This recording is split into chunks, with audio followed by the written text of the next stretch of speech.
Alors ce bilan de 5 années finalement au contact des sociétés européennes est positif, avec une performance depuis la création du fonds fin 2015 au-delà de 30%, malgré 2 années de crise financière et une surperformance assez sensible par rapport à l'indice de comparaison du fonds.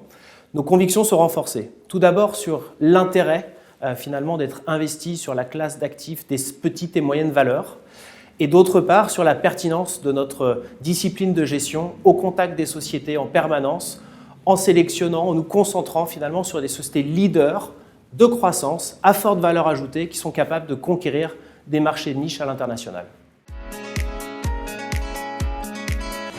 Prenons un petit peu de recul, on ne gère pas le nez dans le guidon, on a un horizon d'investissement à long terme et finalement en 2019 on était dans un contexte de marché qui était porteur d'un point de vue micro et macroéconomique qui avait permis au fond d'avoir une bonne performance au-delà de 30%.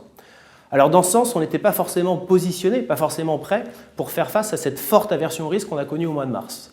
Mais très vite, on a remis en cause tous nos investissements, toutes nos convictions, en se basant non pas sur les bruits de marché, mais vraiment sur nos contacts à proximité des sociétés. On a fait notamment sur les 14 semaines de confinement plus de 150 calls avec les sociétés et on s'est nourri de ces informations du terrain pour faire face à la situation. Et c'est sans doute ce qui explique pourquoi, à la fois en mars, dans la période de baisse, puis ensuite dans l'inflexion à la hausse des marchés, nous avons été capables de générer de l'alpha à peu près 500 points de base de mieux que l'indice de comparaison.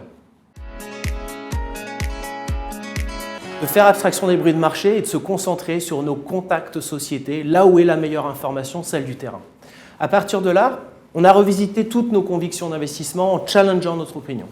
Il est sorti plusieurs évidences. Tout d'abord, l'envie d'être investi sur des sociétés qui sont des gagnants conjoncturels et ou structurels de la crise. Autre élément, de favoriser les sociétés aux petits tickets de consommation. On l'a vu tous chez nous confinés, on a consommé des choses essentielles au détriment, par exemple, des capex industriels qui pouvaient être mis en cause. Et puis la troisième évidence, c'est d'investir dans les sociétés avec une exposition sensible sur l'Asie pour 2 raisons. Tout d'abord parce que l'exposition à l'Asie a favorisé la gestion de la crise pour beaucoup de sociétés dans le reste du monde.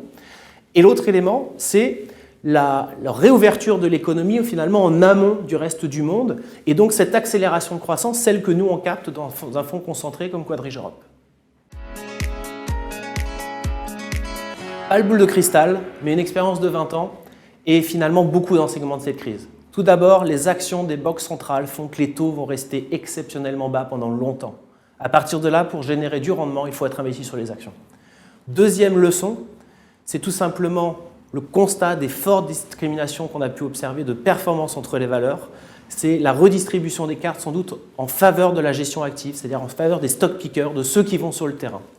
Et le troisième enseignement, c'est finalement la pertinence de notre approche de gestion qui n'est pas forcément basée sur des choses trop complexes, mais qui est basée sur l'approche terrain, les informations des dirigeants d'entreprise, accompagner ces vainqueurs, ces gagnants structurels, qui sont des gagnants quand tout va bien, mais qui sont aussi des gagnants quand les choses sont difficiles. Et nous sommes convaincus que les sociétés dans lesquelles nous sommes actuellement investis auront une accélération de croissance sur les prochains trimestres et les prochaines années.